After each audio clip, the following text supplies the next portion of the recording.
Good morning, everybody. It's so good to be here on this Tuesday morning in May. The year is almost half gone. If you realize that, I don't know where the time has gone, but here we are towards the end of May, Labor Day being Friday, and having an excellent day. Welcome to JBDC's virtual Biz Zone, another episode where we share with you things that you need to know, things that you want to know about, certainly salient topics in the landscape, in the space of MSMEs. And we bring this to you, as you know, very regularly. Some of you are frequent flyers with us, frequent visitors with us, and we appreciate that. Others are new, and we welcome you just the same. So this morning, we're going to be talking about export tariffs and the Jamaican MSMEs. It almost feels like three different topics completely. But of course, each of those three things that I mentioned could have an entire presentation on it alone. Exports certainly, and the ins and outs of exports and what it is that we should be knowing and prepared to do. Tariffs is a huge topic, especially in recent times. And of course, the Jamaican MSMEs is something that we talk about every time we speak, and that's our baby at JBDC. We are the home of Jamaican MSMEs. But this morning, we're going to talk about the intersection of the three areas, speaking about what's going on in the export space, certainly the opportunities in export. Both the Trade Board and ourselves are agencies of the Ministry of Industry, Investment and Commerce. And if you have heard our minister speak at any forum, you know that export and the need to export is a central topic for him and certainly for the ministry. The fact is that Jamaica won't be a rich country, as he says all the time, selling only to ourselves in Jamaica. We have to export, and we have to export with far greater numbers and far greater volumes. Certainly the world has, the trade world internationally has changed a lot in recent times. It's a fascinating time to be an exporter.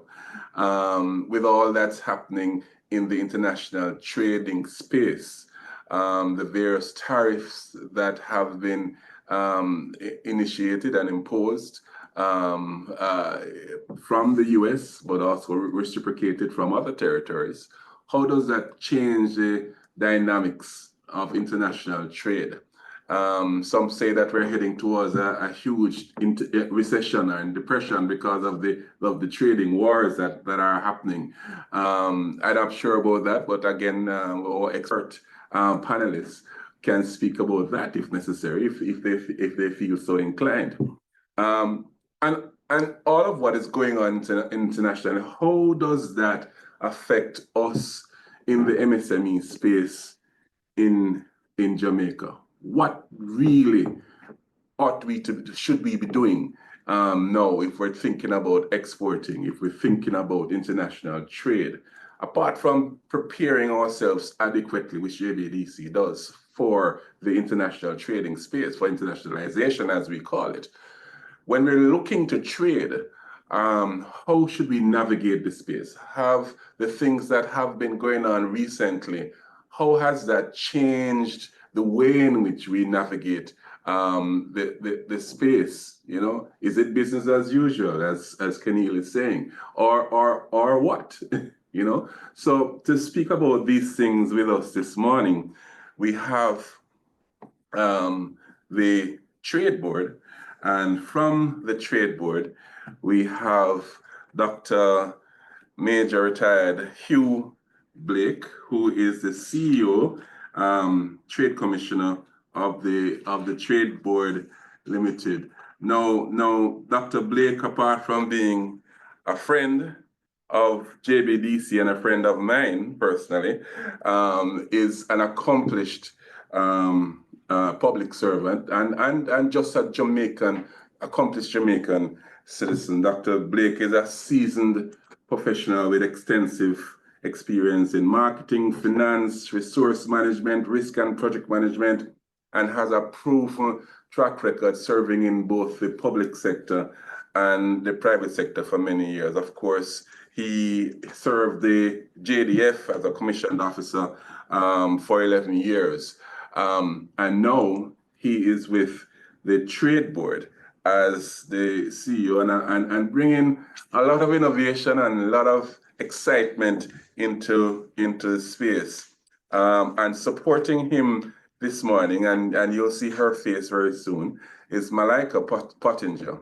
And Malaika is, what are you again, Malaika? The Director of Export at the Trade Board Limited. And you'll hear much more from Malaika as we get into the question and answer section of this morning.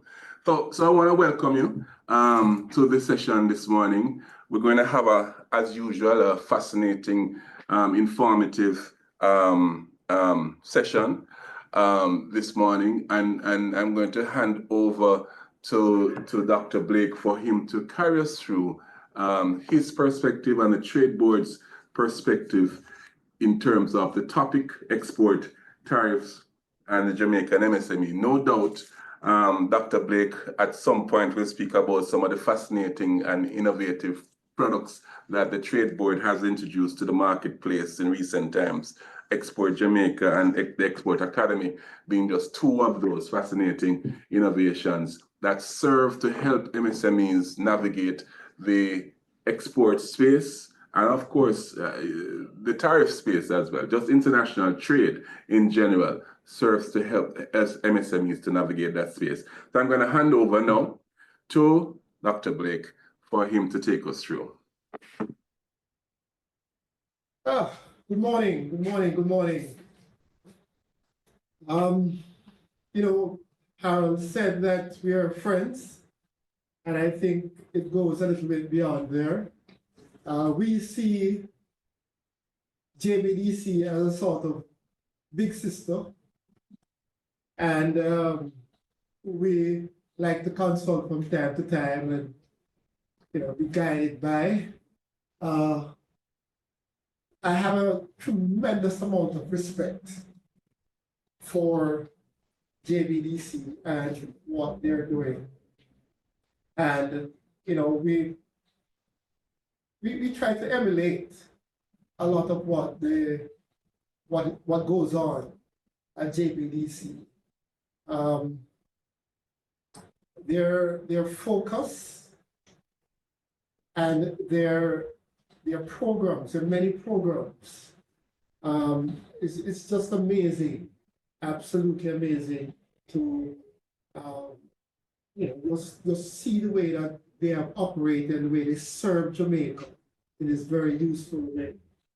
JBDC, the virtual biz zone is one such program, and we see it as an opportunity to and bring a little bit of what we're doing at the Trade Board as well to that space that JBDC has created for, you know, the business community. So, Harold Davis, thank you very much for that introduction. And I want to also advise that, you know, from a technical point of view, we are being assisted by Carl Morgan, our IT specialist, and of course, Malika was mentioned earlier. All right, we're going to be speaking a bit about exports, tariffs, and Jamaican MSCs. Now, as you can well imagine, the whole business of tariff is a very topical issue. And I think we're all aware of the reasons why. So what we want to do this morning is look at how this whole change in the U.S.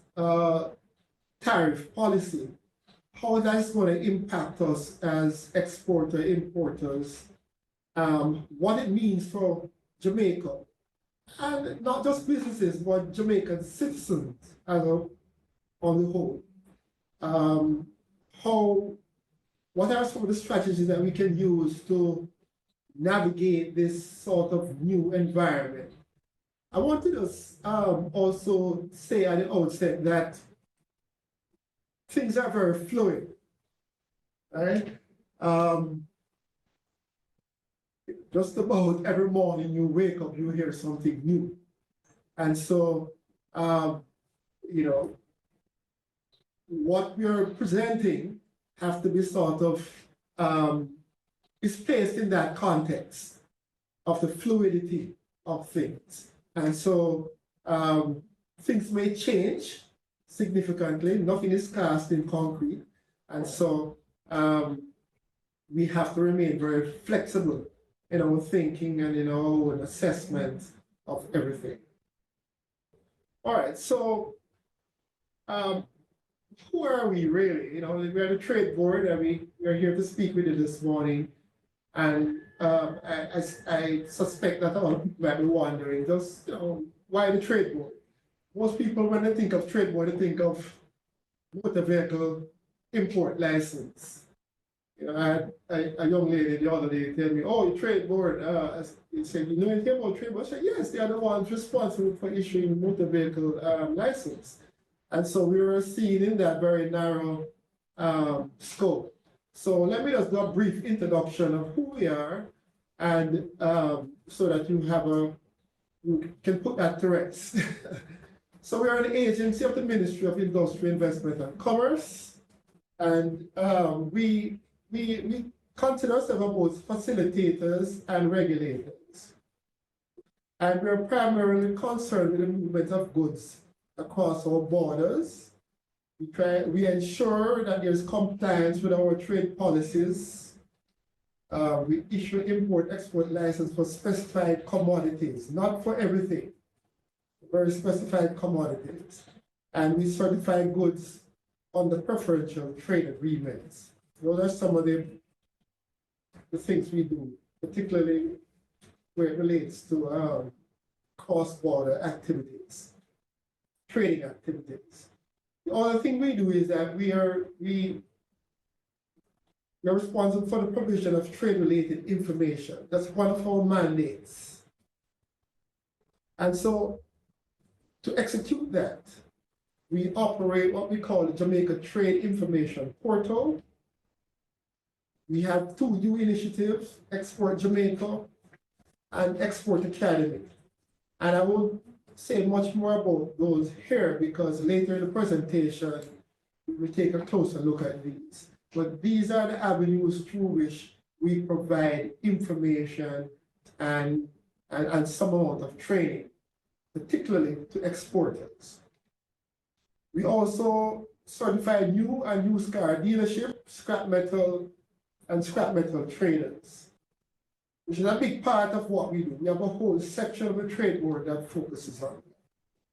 And we manage the refined sugar and milk powder regimes.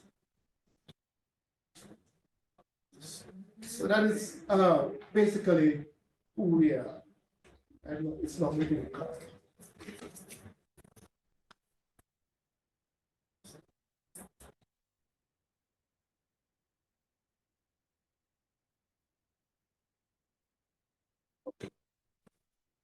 So what is the aim of today's presentation? My presentation today aims to help MSME understand and navigate the evolving trade environment with highlights on tariff, because tariff is a very topical issue and it affects all of us. We're also going to be providing some practical solutions that can assist to ensure that you maintain some level of success in the global market space. Let's look at the situation. Let's do a little bit of situation analysis, which sort of will form the backdrop to the presentation as we go along this morning. As of April the 5th, 2025, the United States has imposed a 10% baseline tariff on imports from all countries, including Jamaica. Of course, we know China, and I think one other is a little different. I think China is now down to 30% from about 145 that was initially mentioned. But it's what the baseline tariff means is that is the base level of increase that's applicable just about for everybody. Okay? And again, from speaking with one of our clients, who basically said to me, well, it's just 10% tariff on the goods that are being imported into the United States. I said, well, it's not only 10% tariff, because if it's a 10% increase, so if you had a 3% or a 4% or a 5% before, you have to add that 10% to it, right? So this idea that it's just 10%. Fortunately, in Jamaica's case, most of our exports were going out under the CBI. Nearly 90% of Jamaican exports to the United States went out on the Caribbean Basin Initiative. And again, don't worry yourself about the Caribbean Basin Initiative. We will explain that a little later on in the presentation. But because 90% of our products go out under the Caribbean Basin Initiative, that's going out to the United States, they were basically going out duty-free. And so really, 10% has become our, I like to call it new zero, right? Because that's where we start from. It's 0 plus the 10% in our case. It's not like we had something there before and we're adding 10% to it. The tariff is part of a broader US trade shift. The question is asked, why is the US doing this? The US is doing this because, or their explanation is that they are trying to balance their trade. They have a trade deficit and they're trying to balance out that deficit. And they want to also increase their domestic production. Now, we can argue all day long whether this will be, this is a way to go to achieve this objective. But I don't want to go there. I have my own feelings about that, and I'm sure you have yours as well. So let's leave that. That's what they're saying. That's their stated intention.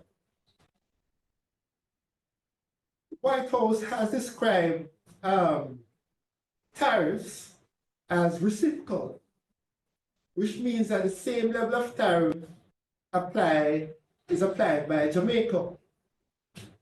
That's a 10% tariff on US imports into Jamaica. That's what reciprocal means.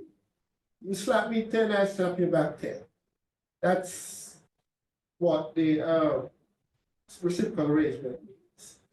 Continuing with the situation analysis,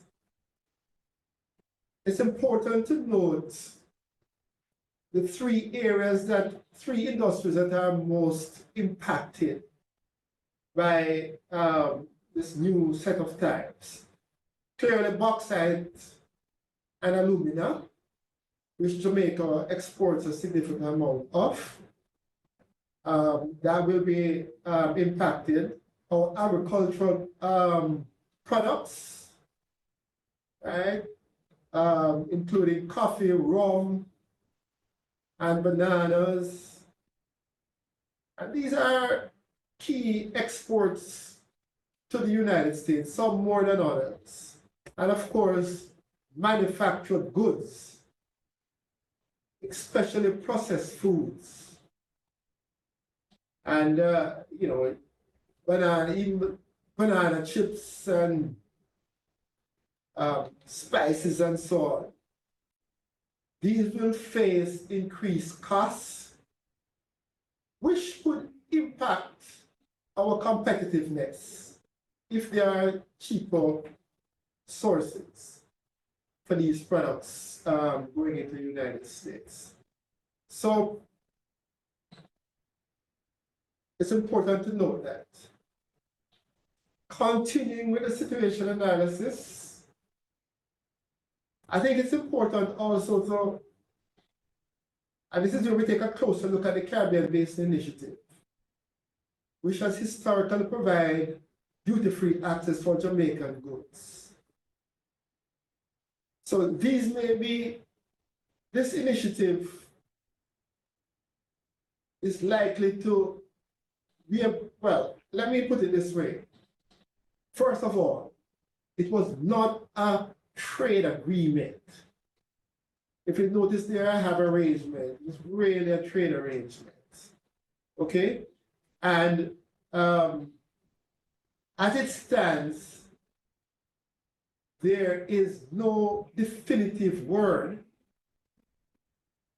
as to whether the CBI will be something of the past, right? Or whether it will still be relevant or applicable. To date, we are still, companies are still exporting under the CBI. The Ministry of Foreign Affairs and our own ministry, they are working assiduously at getting clarification on this matter. But it's not an agreement, so it really is something that the United States has extended to us, and they really are at liberty to retract it. Okay?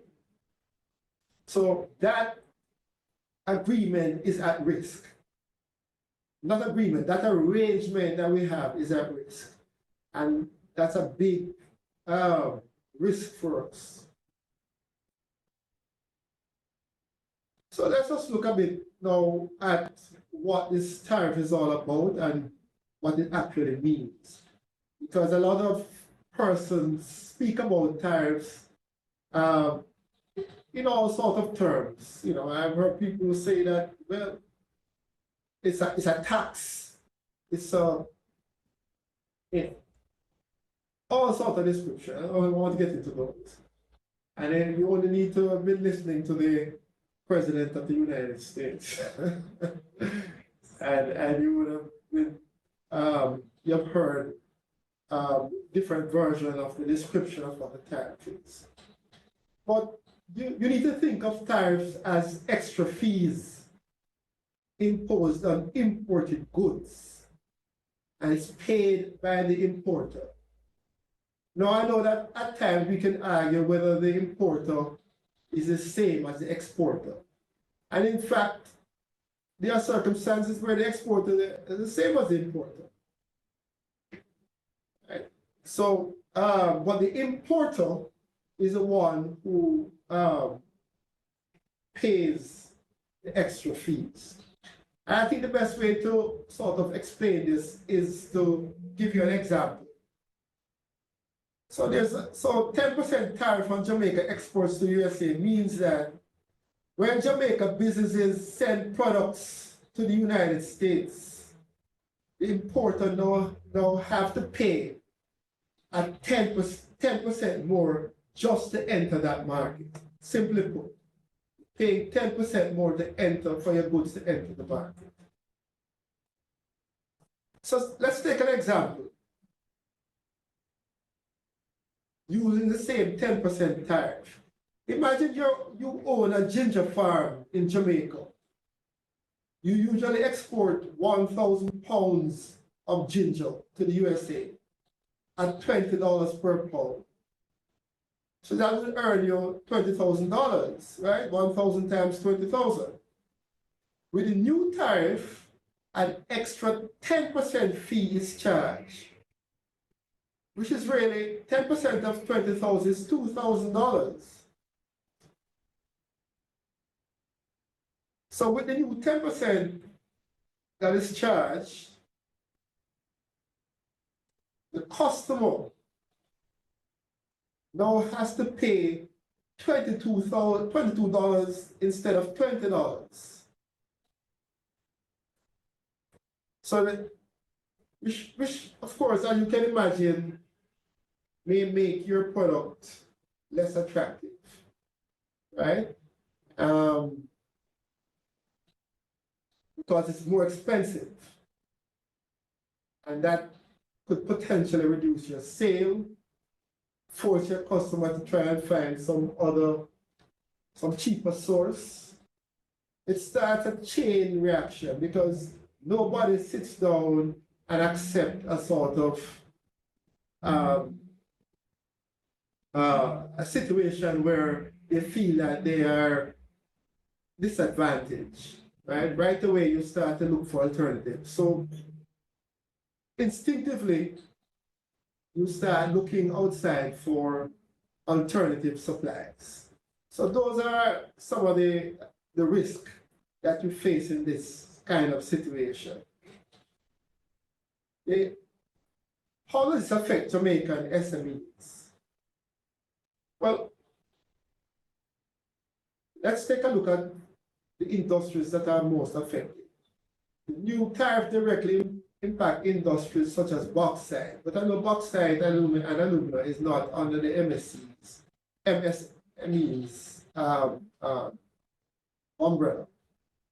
But then you have agriculture and all manufactured goods, right?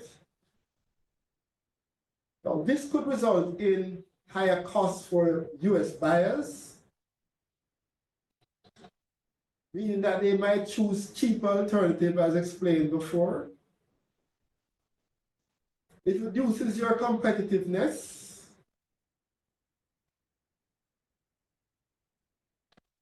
I don't think there's any case where there's any lower tariff than what we would,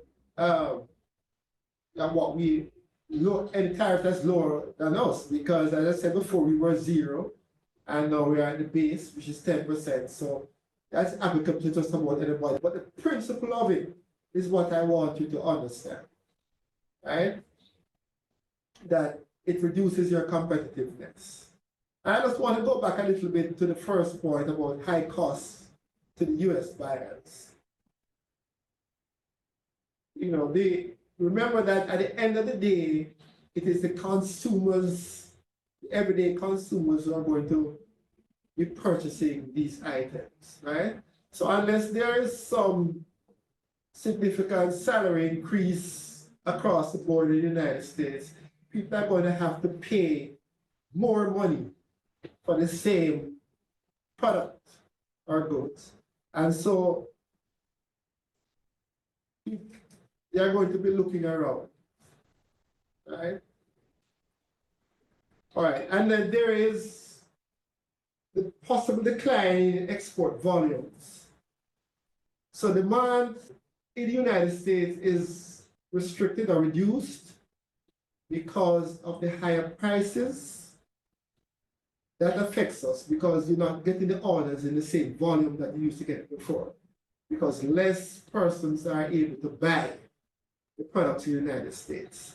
I'm sure all of you are aware of the price elasticity of demand, that whole concept. Right? So at the end of the day, it means lower income or revenues for businesses, and that, you know, can impact us in very negative ways. Now, it's not just exports that we have to consider. We have to also consider imports to Jamaica. Many Jamaican businesses import raw materials to create their products. Some countries may retaliate by increasing the cost for their imports.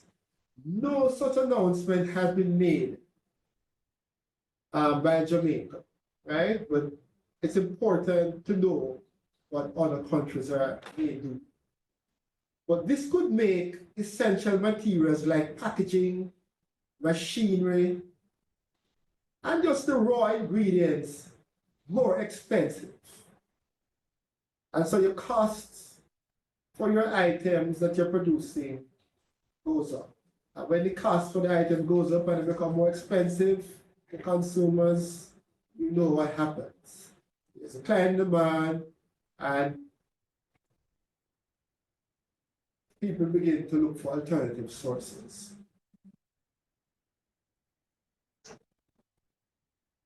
So let's give an example just to make sure that we are clear.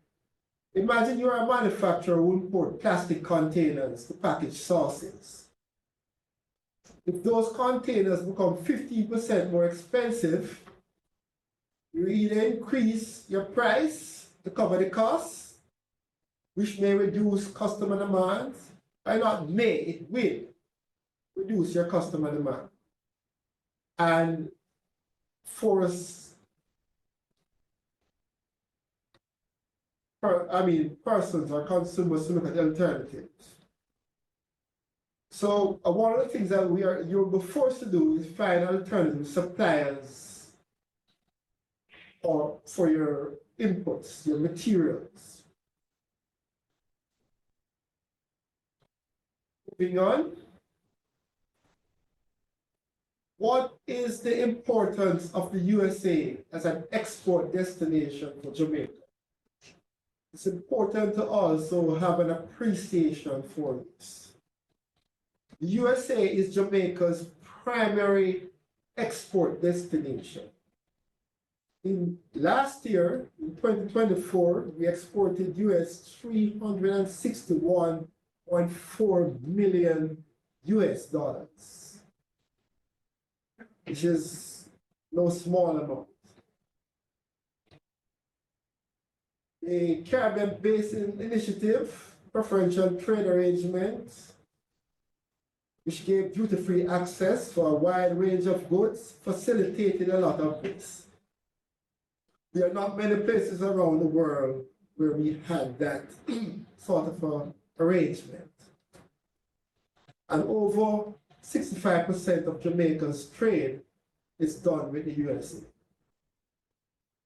So the above underscores the importance of maintaining and enhancing trade agreements and arrangement with the United States.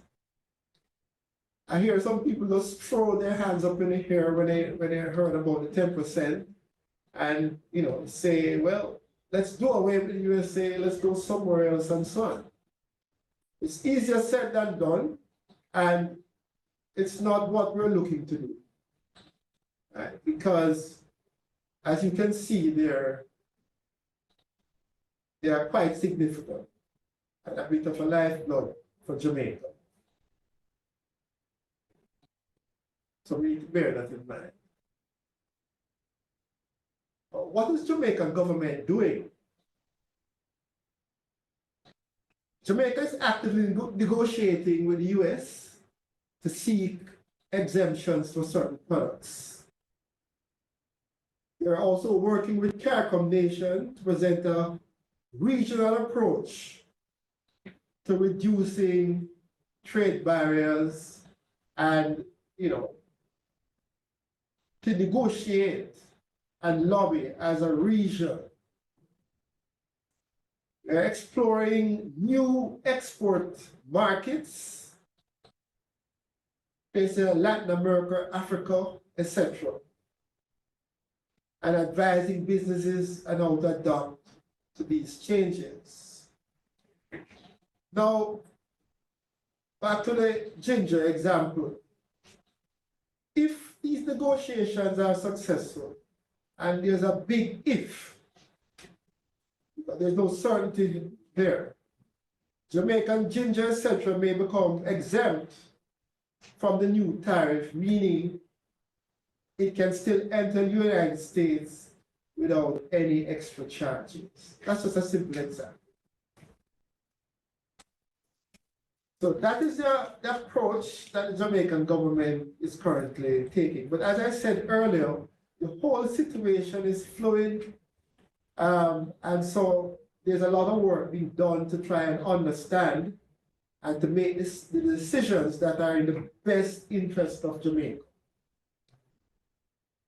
Can't respond to these situations as a sort of knee-jerk reaction. You have to take the time to fully assess and understand what you're doing. Now, before I go into the strategies that MSMEs may want to employ to help them survive in this kind of environment, I'd like to take the opportunity to see if there are any questions, burning questions. Maybe we can take 2 or 3 burning questions to get those out of the way. So are there any questions? There are a few questions in the chat. Sure. Brenda Weathers wants to find out if the tariffs have taken effect and if Jamaican exporters are now required to pay the 10% tax on goods and services that are being exported to the US as of April 1. What was the first part of the question? I didn't get that. Has the 10% taken effect? Is it now in effect? Yes, Okay. it is. It is in effect. And So that means that Jamaicans are now required, exporters are now required to pay the tax when they are exported, The tariff. the tariff. tariff. All right, so as it relates to the tariff, and in terms of exporters paying the tariff, we know that there is a two-prong approach to this. It can be that this person, this exporter, they can offset the tariff payments to their consumers, which is the importing party, or they can consume some of this tariff payment into their goods and then allow the person to pay the remaining. So that's like a 50-50% approach.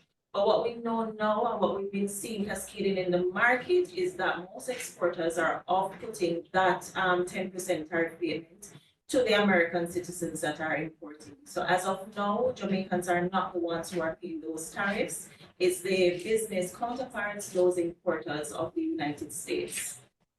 Okay, And- great. Thank you so much. Right, so remember I said it's the importer who pays it, right? So unless you are exporting your product to the United States and then you are the same one who is going to be receiving it over there and marking it and selling it over there, then you clearly will have to pay that 10%. But it usually is the importer. The thing that you have to consider is that it becomes more expensive because they're going to pass on that cost to their consumers. All right, another question. Although the tariffs are reciprocal, does it violate the CBI agreement in any way by implementing the 10% tariffs on Jamaican goods? Right. So first thing to bear in mind, as I said earlier, CBI is not an agreement. Okay, so it's not like you CARICOM agreements or anything like that. It is just an arrangement, something that the United States has extended to us, right? Yeah, And- if I may add to that. And yes, Malika, go Yeah, ahead. if I may add to that, in terms of the reciprocity for the agreement or for the technical arrangements with us and the CBI US, initially the CBI was not reciprocal. Unfortunately, as Dr. Blake would have alluded to earlier, that this 10% tariff is now a baseline. This is what we're going to be working with as a zero baseline going forward. Now, this 10%, it is reciprocal. However, what we are forecasting is that if a product is exported onto the international market and it still has some benefits under the CBI, it means that the reciprocity for that 10% will stand based on the product. So if you're importing the product, that 10% will be applied on the local market, and if you're exporting the product, the 10% will be applied on the international market. What I'm getting at is that what we're forecasting is that separate and apart from the fact that this 10% has been imposed, the existing tariffs that were there before this 10%, you can be given preferential treatment should the product still qualify based on added valued rules of origin that is outlined by the CBI itself. I'm not sure if that answers the question. All right, I hope it does. If it doesn't, I would ask that the individual just send another question. Yeah. One final question before you continue, Dr. Blake.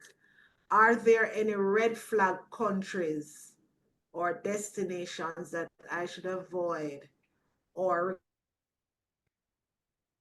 require special clearance for? And I suspect the person is not speaking about the United States, but is there any other country that presents a red flag when you're planning to export? Okay, so that's a question that a lot of persons ask.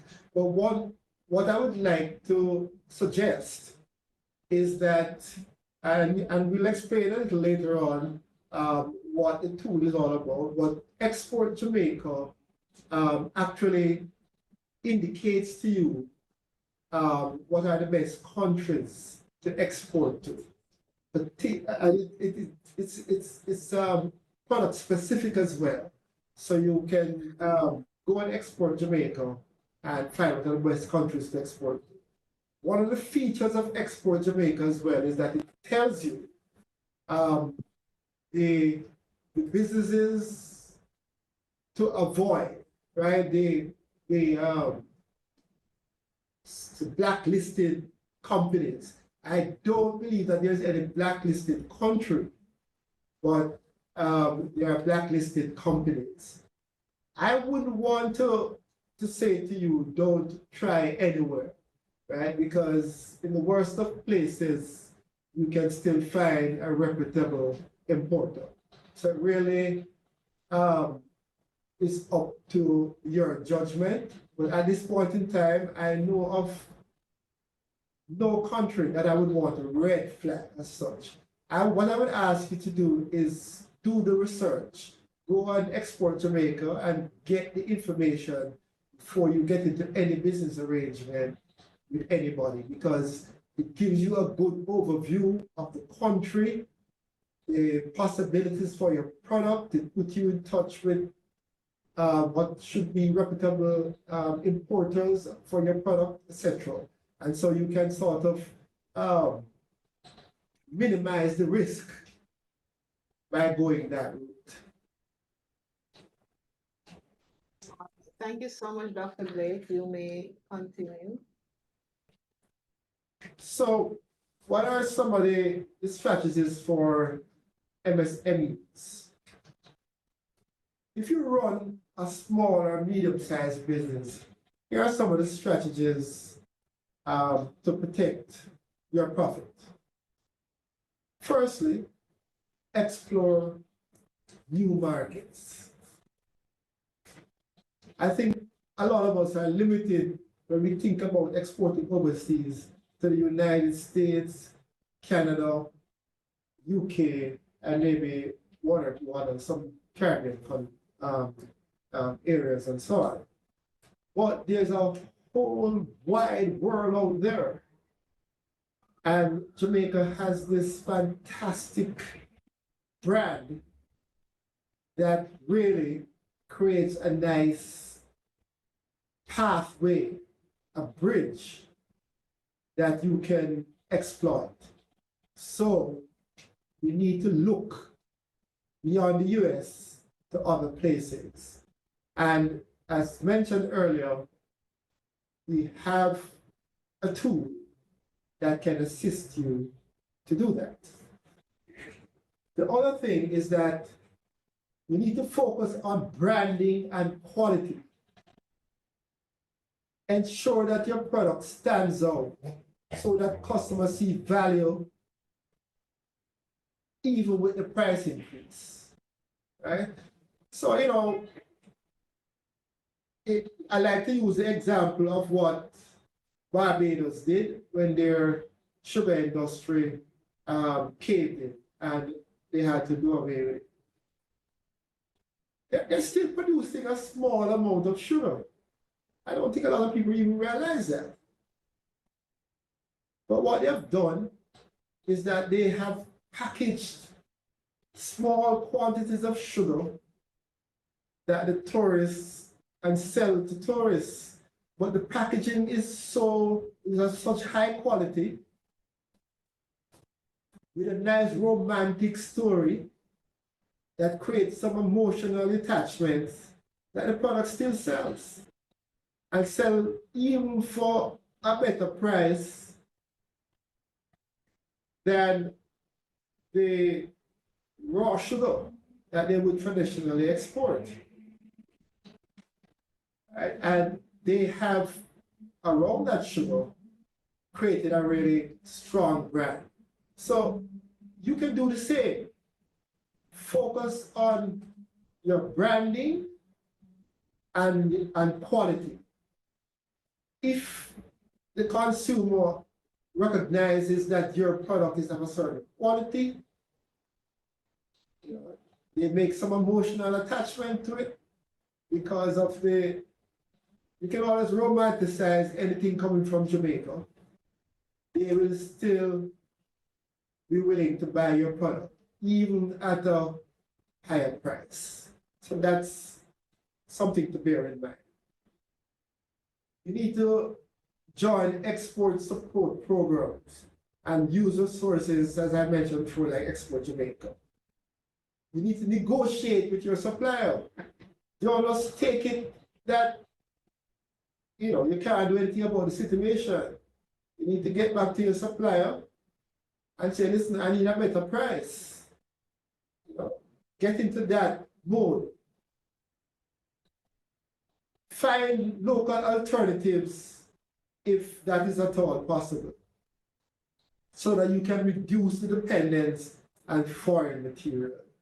One of the beauty about Export Jamaica, which is not often enough spoken about, is that it is equally an important tool for finding suppliers of materials.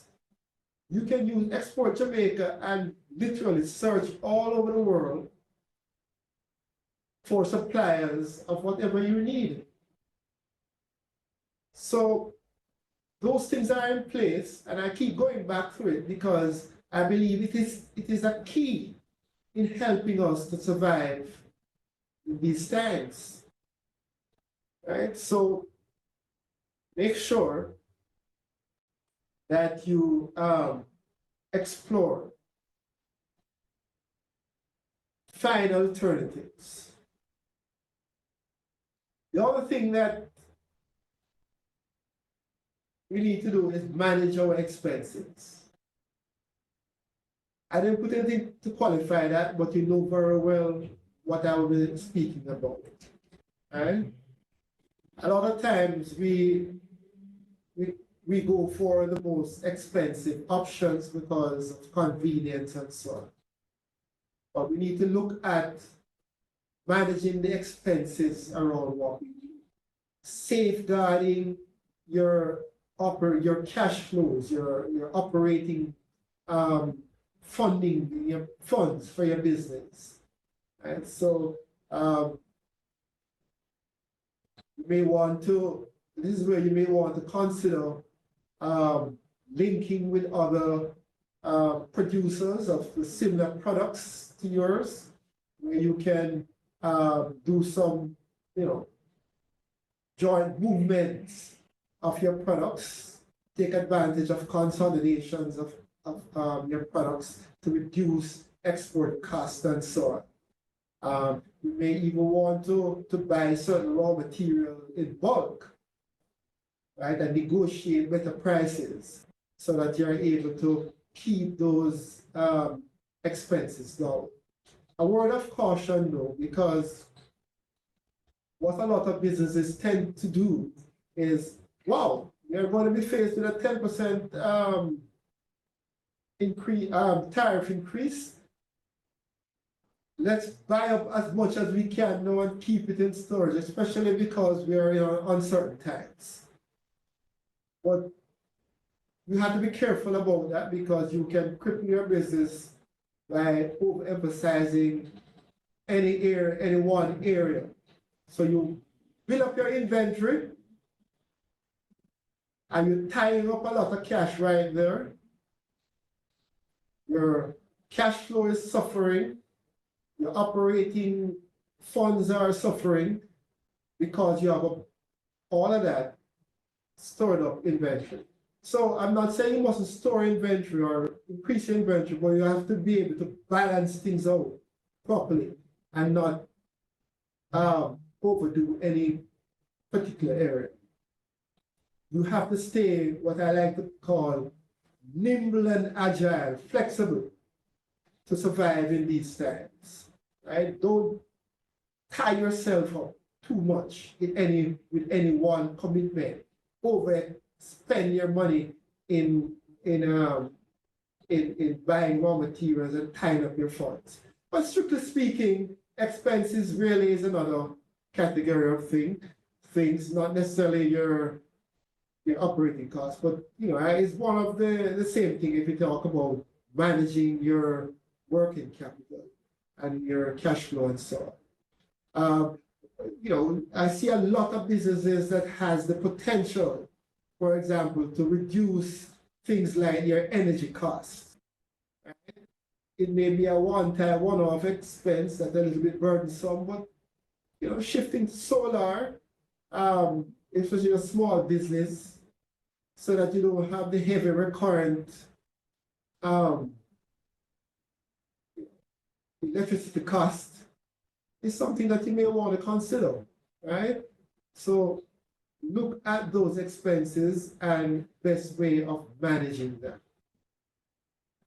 You need to work with the government agencies like the Trade Board and JBDC and JAMPRO and so on for guidance, right? Especially JBDC that has a tremendous amount of programs that is there to assist you. The Trade Board as well. Where we can help or answer your questions, we will hand you over to a sister agency that is able to assist. But you need to do that.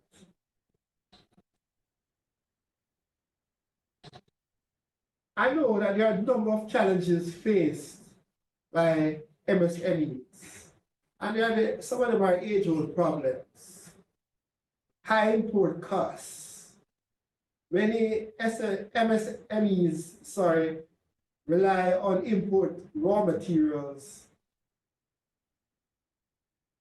So when prices go up, it makes their production much more expensive, right? Those are some of the difficulties.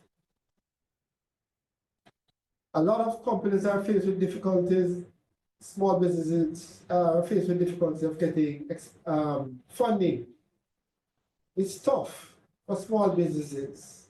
I know that, right? And a lot of the toughness simply comes because businesses are unable to articulate and where they're going and show a plan that makes a lot of sense to a potential financier, right? And so that is one of the difficulties. The new tariff, of course, we have spoken about that. That's something that's new, that's added to all of these difficulties that we face. And then there is the complex trade rules and so on. Once you start going overseas, that you have to be able to maneuver, right? And straddle to do business. And so these things, sort of limit your opportunities, right? But, there are a number of things that you can do to help you in this situation. I put this slide there because I don't want you to believe that I'm just speaking without understanding what you're facing. And we can have some more discussions around this as we go along. And some of what you do about this will come out later. But right now, I want to look at some of the opportunities for MSMEs to grow and to thrive. Clearly, the opportunity is there for you to find new markets, right? And we spoke about that at length, so I won't go into that. Excepting to say, find Export Jamaica, find a tool and use it to your benefit. Use online sales. Don't be afraid to get into that digital space. Sell through e-commerce platforms, right? It allows you, it's a convenient, cheap way of basically reaching the entire world. You can get your product into every crevice in this country, in this world, right? By going this route. Everybody has a cell phone, almost. And your products can be advertised and sold through these means. You can pay your bills, you can do so much. But you must transition your business to online sales. This is one of the key things that I would suggest, right? So I'm not saying that there is no need for brick and mortar and so on and a storefront. There's need for that, but you can do both. You can sell using online means as well as open stores. And it's much, much cheaper to do than to go the traditional means of television ads and radio ads and so on. In fact, my understanding is that, not knocking the news medias and so on, like the media houses and so on, but that those means are not being used as frequently because they don't have the audience that they used to command. Everybody is now on social media and so on. And Malika, being a few decades younger than I, will be able to probably expand on this area when she gets the chance to. Okay? I'm getting a bright smile. Okay. You need to partner with other businesses. Work together with MSMEs. Working together with other MSMEs can help share costs and resources to enter new markets. Spoke about this earlier, but these are real opportunities that are there for you. Government support. DBJ has $2 billion in fundings available for SMEs looking to expand their exports. I don't know about you, but if I was running a small business and I hear that, I am in there. I'm going to find out how I can carve out a piece of that to help me. Also, Exim has numerous financial products that can assist exporters. Let me tell you something, knowledge is power. And you must make yourselves informed about what is out there that can assist you, what's available to you.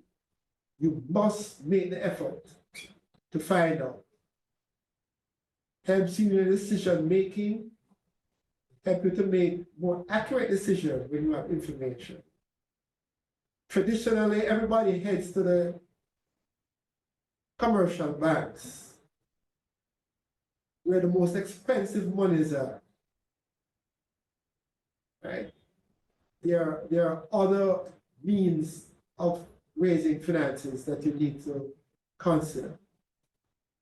And I could speak a little bit more about that, but I leave that here because there are all sorts of different avenues for raising resources, especially if you're willing to sort of give up some of the ownership of your business, right? Or temporarily give up some of the ownership of your business.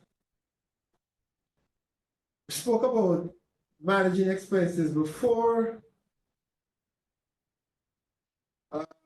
I didn't mention about eliminating waste, automation, we spoke about that. Focus on essential costs that support the core operations. Let me give you a word of warning. Do not cut corners. And by cutting corners, I mean instead of doing the product a certain way that gives you a certain quality outcome, you do it another way that is cheaper, looks the same, might even fool the customer for a while, but you're compromising your reputation and your quality, and later on down the road, you're going to lose business because you're damaging reputation of your product as a quality product. You're damaging your brand. So do not cut corners, right? Maintain your quality standards. Up your price if you have to, but do not cut corners. That is almost instinctive for us to want to do that. But please don't, especially if you're talking about exporting. Right? You're going out into the world where you're competing against other products. Do not cut corners. I mentioned before about negotiating with suppliers of raw material. Ask for bulk discounts, extended payment terms, and of course, explore alternative suppliers. Focus on branding and quality, mentioned that before. Join export support groups such as JMEA, Small Business Association, etc. If not just for the rich discussions and ideas that will be exchanged as a grouping and to have lobby groups. You need to manage your business to give flexibility and agility. Manage operating costs. Avoid crippling your cash flow by carrying too large an inventory of raw materials. I'm repeating myself here now. I said that earlier. And you need to stay informed. There's significant value in information. Read, ask questions, consult relevant government agencies, and make use of the online support tools provided by government. Export Jamaica. Jamaica Trade Information Portal that we'll talk a little bit more about. You don't know how to export, you're afraid to export because you don't know how to export. There's an export academy. Make use of that. We are going to show you a little from now what are the essential aspects of some of these tools.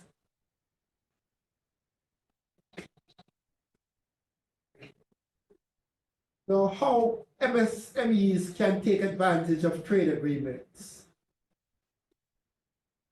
There are a number of trade agreements that the Jamaican government have gone through over time, significant efforts to negotiate with different markets. All of these provide preferential terms, ranging from duty-free access to, preferential access, meaning reduce duties and so on, right, that you must make sure that you are aware of, because they are offering tremendous benefits. We spoke about the CBI earlier. Don't need to speak about that anymore. You know, the dust is not yet settled on this, but we from the trade board end, we're still issuing certificates of origin under the CBI, right? So that exporters are still benefiting under the CBI, right? So we don't know what the fate of this is yet. We are waiting to be informed. And the government is making every effort to clarify these things. So in a little while, we will know exactly what direction that is going. And there's Tariff Forum EU agreement, which allows Jamaican goods to enter Europe duty-free and quota-free. So they're not restricting you, right? And this is managed primarily by Jamaica Customs Agency. They are the ones who you need to talk to mainly about this. But if you need information, you can speak to the trade board. You know, we have trade experts here who can advise you. But the place to go really for this particular Tariff Forum EU agreement with Jamaica Customs. Then there's the CARIB agreement, which allows Commonwealth Caribbean countries to export duty-free to Canada, with few exceptions. CARICOM, which is a Caribbean Community Single Market and Economy, CSME, where there is free movement of goods, services, labor, capital, which provides duty-free access, right, or reduced duties once there is conformance to the established rules of origin. And the rules of origin really is just saying that under the agreement, we agree that a certain percentage of the inputs must be regional or from domestic sources. And what we do, we look at the product, we do a product analysis to ensure that those criteria are met, those rules are met. So if it's 70% must be from local sources, we look to see that there's 70%, right? If it's a case where there must be substantial transformation of a particular product or material, we look to see that that is done, right? So those are the rules that we adhere to. Rules of origin. Where is it coming from? What degree of transformation has taken place? Now the CARICOM has as a group, so you have the Caribbean community as a group that forms CARICOM, have agreements with certain Spanish-speaking countries. There is CARICOM Costa Rica, CARICOM Colombia, CARICOM Cuba, CARICOM Dominican Republic, CARICOM Venezuela. And there is a wide range of advantages that are given when you trade under these agreements. From duty-free concessions, phase reduction of duty, and a wide range of supply terms, right, that you can take advantage of. So you must make sure that you're informed about these different trade agreements. If you're in any doubts, If you want to know whether you qualify or not, check with the trade board. And we will provide the information. There's an initiative that the trade board has. It started in 2022, and we call it Step Up Export with Trade Agreements. I'll say a little bit more about that in a couple of slides from now. But basically what it is that we actually send experts out in the field because we know you're not coming to us readily. We come to you and we sit with you and we explain what these trade agreements are about, what are the benefits, and how you can access them. And more than that, we will hold your hands and walk you through the process to access the benefits under these trade agreements. That is something that we're actively doing. And to date, we have visited over 200 companies. And we're seeing where companies are exporting more products under these trade agreements, right? So you know where to go to get the information.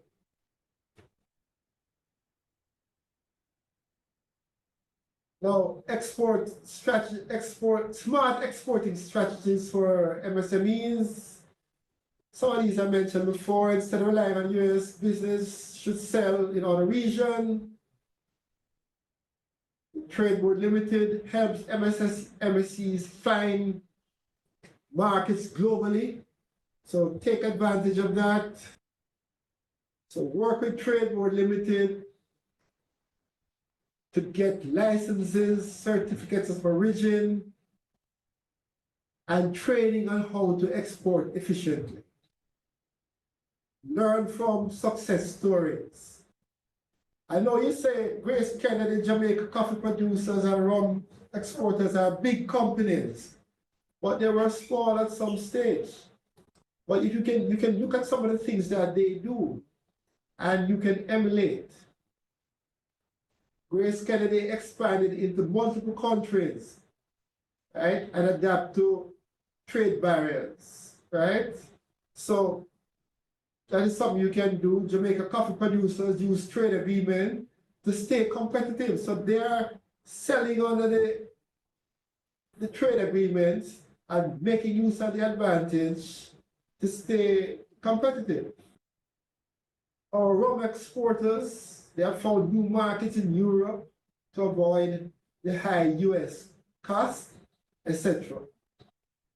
Because I think that might be one of the exempt products. So there are a number of things that you can do to export smart. I just want to mention some of the government's policy to support MSMEs. More fundings for MSMEs. The Jamaica government has created MSME support funds to help businesses grow. They have lowered trade barriers. Jamaica is negotiating with CARICOM countries to reduce taxes and the paperwork for exporters, trying to simplify the whole process, getting into the digital environment so that you can do your businesses online. Now, how can you get involved? You mentioned that before, joining your business association, attending industry forums like Expo Jamaica. We just had a big expo recently. And in these spaces, you go and you connect with buyers, reach out to policymakers, etc. And get informed, look at how others are doing business, ask questions, see opportunities, share concern with trade regulators to help shape policies that support MSMEs. If you don't know some of the things that are of concern to you,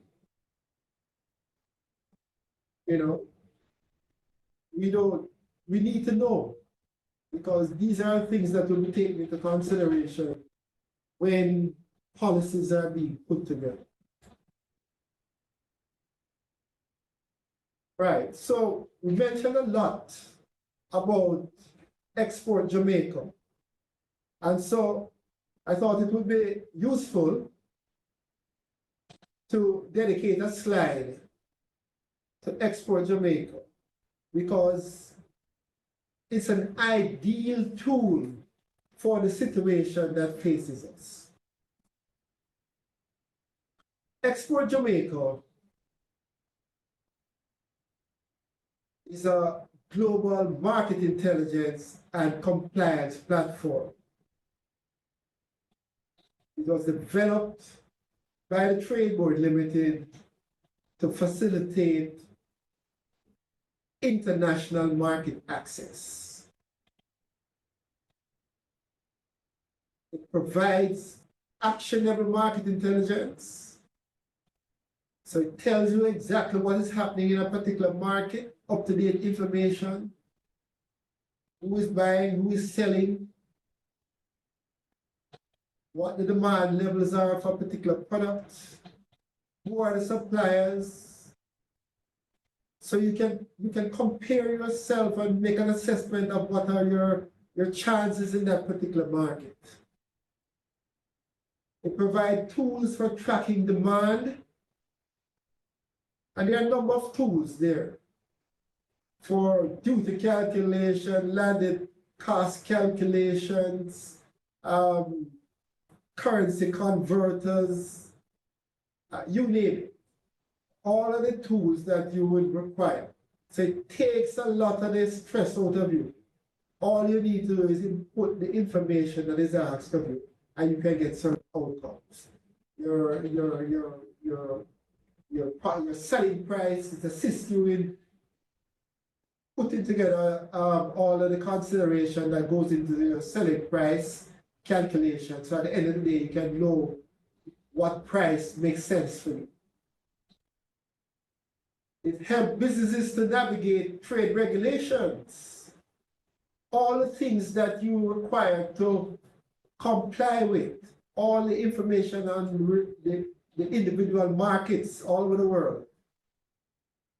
It gives you all of the regulations and the things that you will need to comply with to be able to do business in those markets.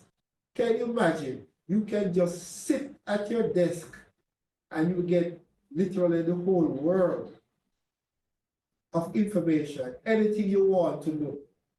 Think of a country, you want to sell your product over there, you enter the information, and you can basically find out everything you want to find out.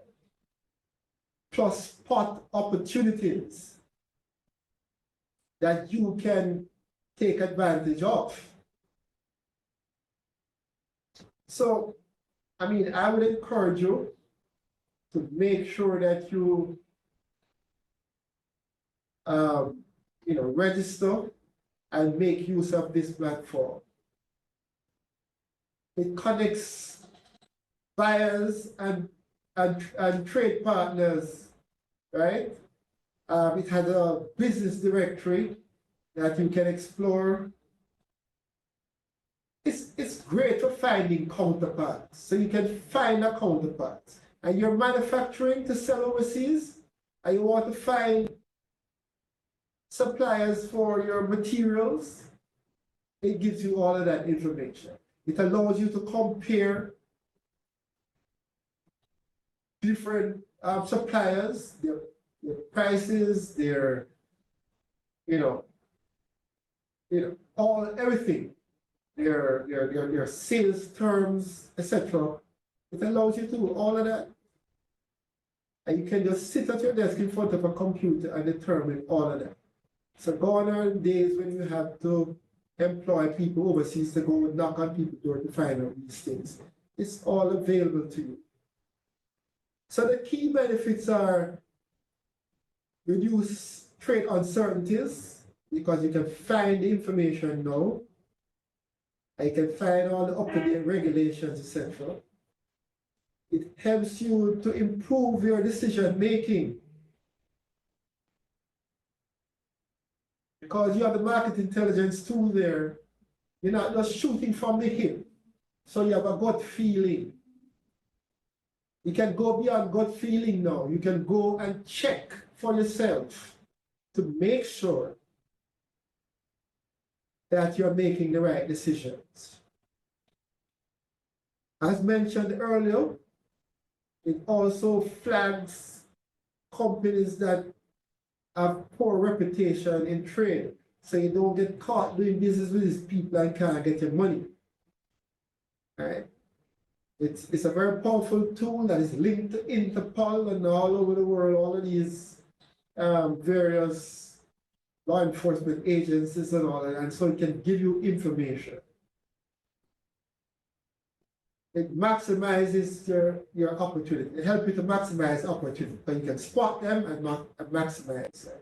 So let me just beg you, not just encourage you, but beg you to go on Export Jamaica, register and make use of this, because it really makes a difference. It can open the world to you.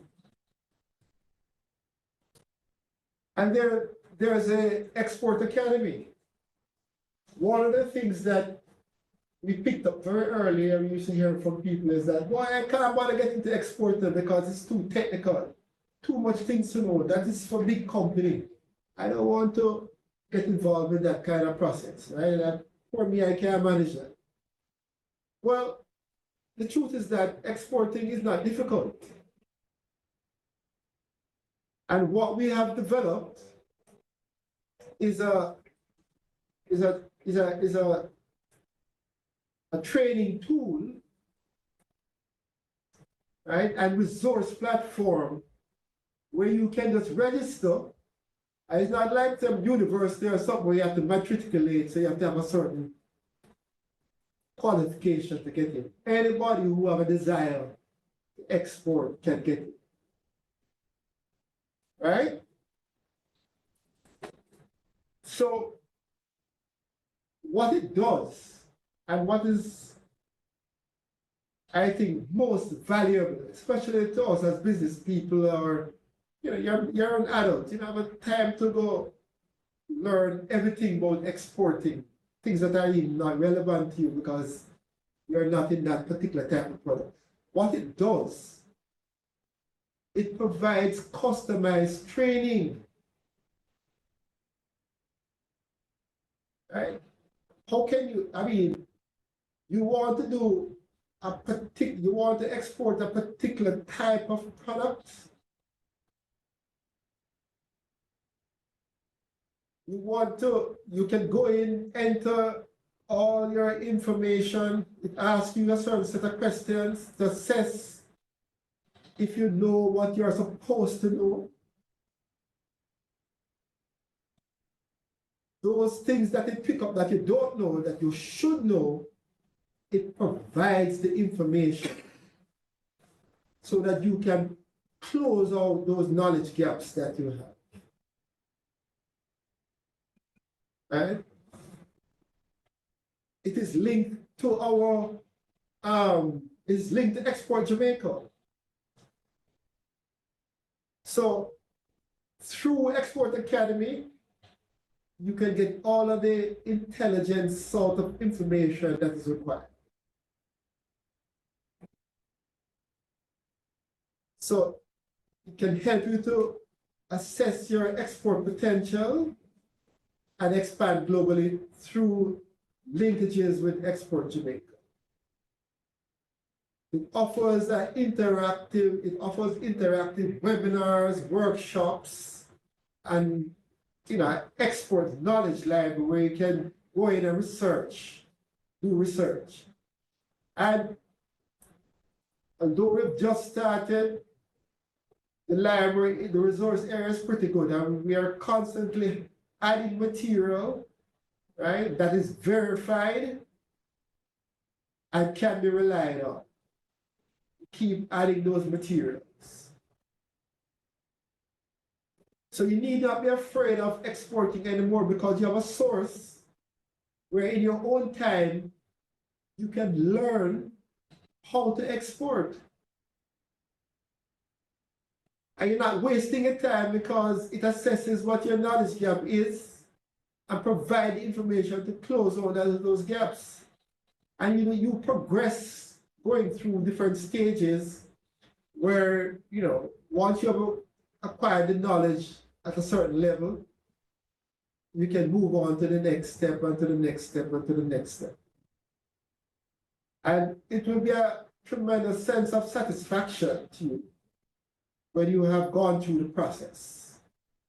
All right? So it simplifies the export process, it reduces trade uncertainty, it enhances your decision making, and it maximizes your opportunity. Those are the benefits. So again, I'm not asking you, I'm begging you to go register with the Export Academy, sharpen those export skills, get rid of this fear about exporting and how difficult it is and all of that, right? Nothing could be further from the truth. You just need to know what to do, and this will help you to know what to do.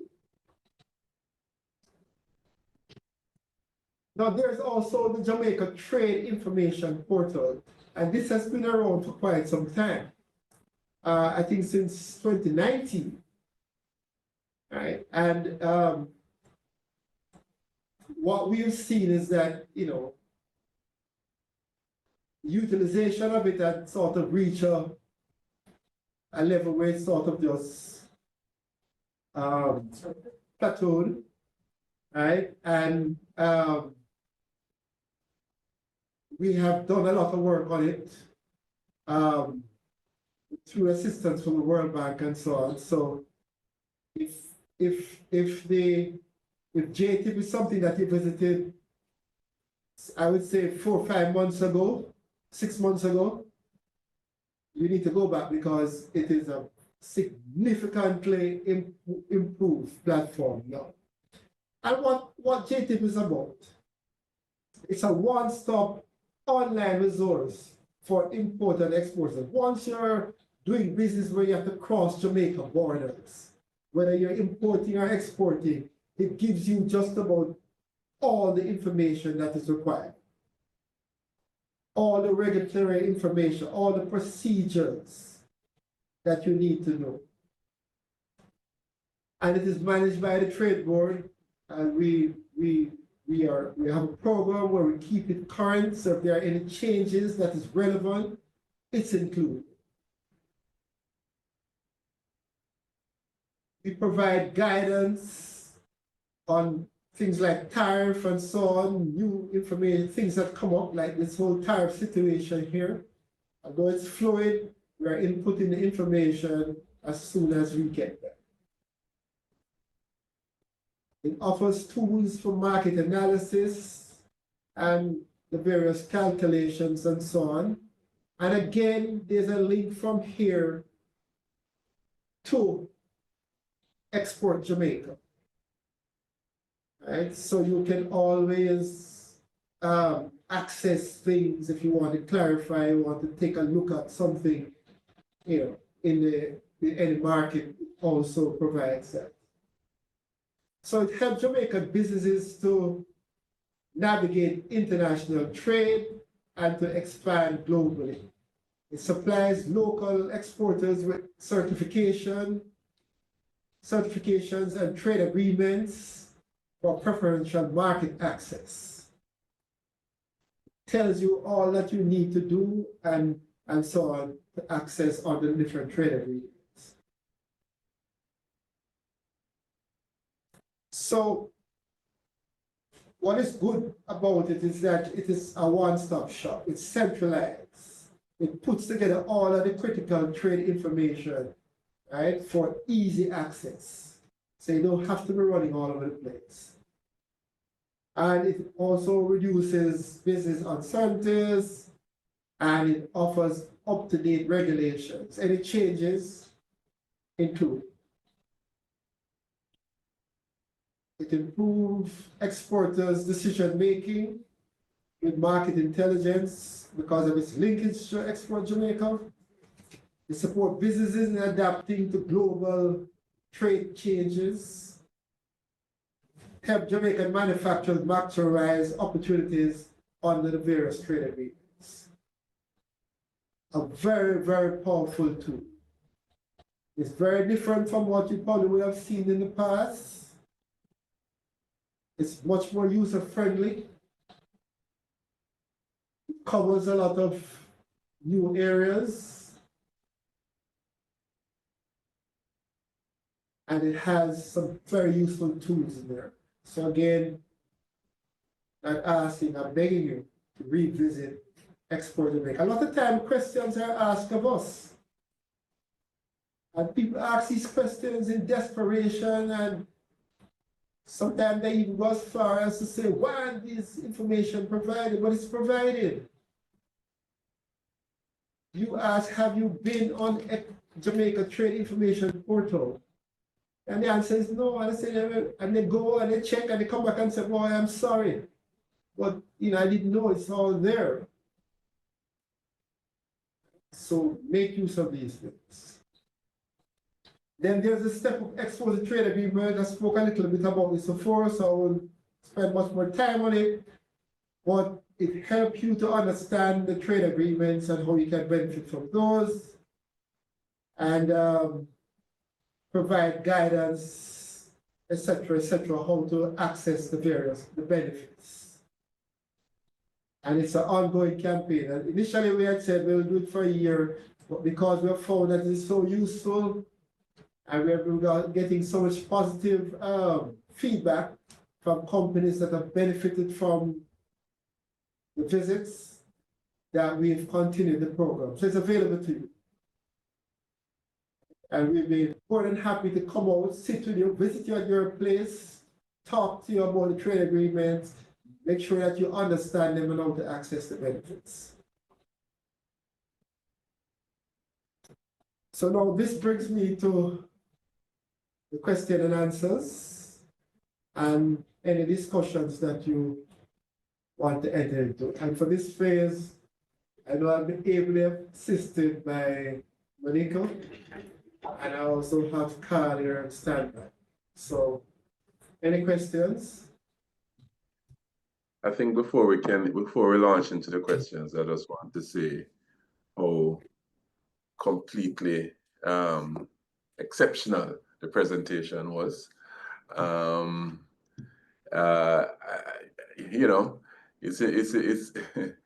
It's interesting. You said many things, Hugh, but one of the things that you said that we say a lot here as well is that if you know, you know, but if you don't know, you don't know. And as entrepreneurs, we have to take responsibility sometimes, most times, all the time, to make sure that we are in touch with the information that is required to grow our businesses. I am sure that many persons here didn't know before this morning what Trade Board really did, and thought that it was just a couple of licenses that you issued and so on, as you said at the beginning of the presentation.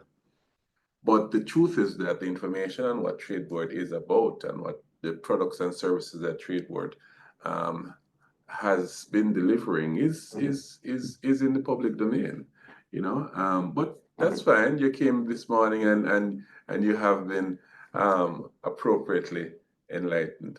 Really comprehensive presentation, Dr. Blake, and I want to thank you even before we jump into the questions, of which we have quite a few. Some of the things that stood out to me in the presentation was, obviously, we got a comprehensive analysis of what the tariff situation is, and more than that, we got a comprehensive step-by-step in terms of what are some of the opportunities. Tariffs or no tariffs, there are several untapped opportunities for us as entrepreneurs that we need to definitely be a part of, for sure. Branding and quality and product differentiation.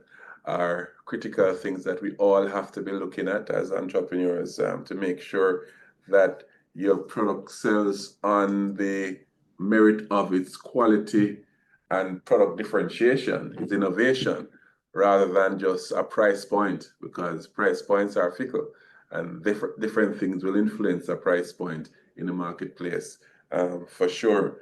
And in terms of the substance of your business itself, how you manage your cash flow, how you determine your supply chains, and so on. The substance, the belly of your business ultimately is what determines business sustainability and long-term growth. And of course, the whole business of digital empowerment. There are two critical things that are at the core of businesses, we say at JBDC, and one is financial literacy and financial prowess or financial proficiency. It doesn't mean that you need to be an accountant, but it means that you need to know your numbers, because numbers run businesses, and the management of those numbers are what you need to be very clear about in order to manage your business. That's one. And the second thing, especially in recent times, is about digital literacy and digital proficiency. How it is that you use the digital tools that are at that are available to you, including e-commerce, as Dr. Blake mentioned. You have to be a fair. You have to get on board and understand that we are in a digital economy, and we are in a digital world. And in order to trade, digital is the way, and we have to go. So I'm going to open the floor. Now, we have a couple of questions in the chat, Dr. Blake. Just a few to answer? Just a few. Okay, you want to? Yes. Could you explain the concept of rules of origin? There's a question that says, if the exporter meets the rules of origin, does this mean their goods can enter the USA duty-free at this time? As I said earlier in the presentation, when you enter into an agreement, you agree on certain things, right? And one of the important areas that you agree on is how does your product qualify for the benefits of the agreement, right? So they want to know, for example, you want to agree, for example, how much of the product is from Jamaica or from the region, right? Originating from the region. So that is a set of rule. They say 70%, for example, just an example, 70% of the products must originate from the region. That is a rule of origin. Okay?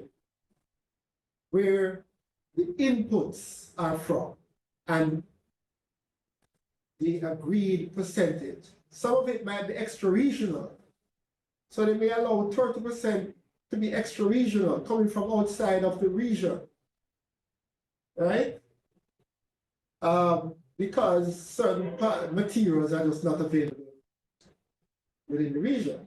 And so the rules of origin really is what you agree to in the agreement that you have, the bilateral agreement that you have, right? That qualifies you for the benefits under the agreement. That's in a layman term is really what it is, right? And so, as explained earlier, the trade board, what we do, we actually go and examine the product. We do a product analysis.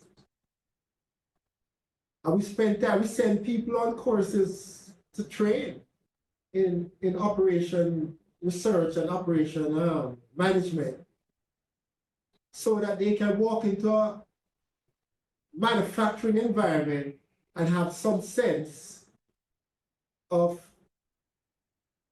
what goes into the product and so on. They're not lost in that environment. And they actually make some assessment of, well, the first thing they do, they ask you to say, declare what is it that you say you put in the product. And then they go and verify that what you say you put in the product is what you put in there. And that it's in the correct portions, right? So that you meet the criteria, so that when they look to see whether you meet the criteria of the agreement. So that is what the rules of origin is all about.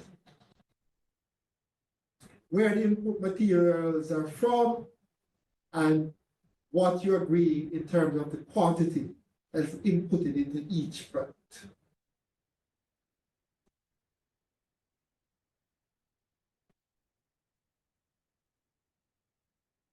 Understood? Hello? Sorry about that. Sorry about that. I was muted. Okay, one final question. If a good receives preferential treatment of 3% for that particular good, would the 10% be added to it, making it 13%? Or how does that work? So if you were paying 3% before, right, remember, the 10% is added. Is added tax. So if you're paying 3% before, they're going to add the 10% to it. So it now becomes 13%. Wow, okay. Yeah. I mean, All the whole idea, otherwise they would not be closing that trade deficit that they claim they have. So there's added tax. Okay. All right, thank you. Brenda Weathers has her hand up, and we're gonna unmute you, Brenda, so that you can go ahead and ask your question. Okay, go ahead, Brenda. Thank you. Good morning, everyone. Right, I had put a question in the chat earlier as well. I just needed to be clear on the reciprocal arrangement.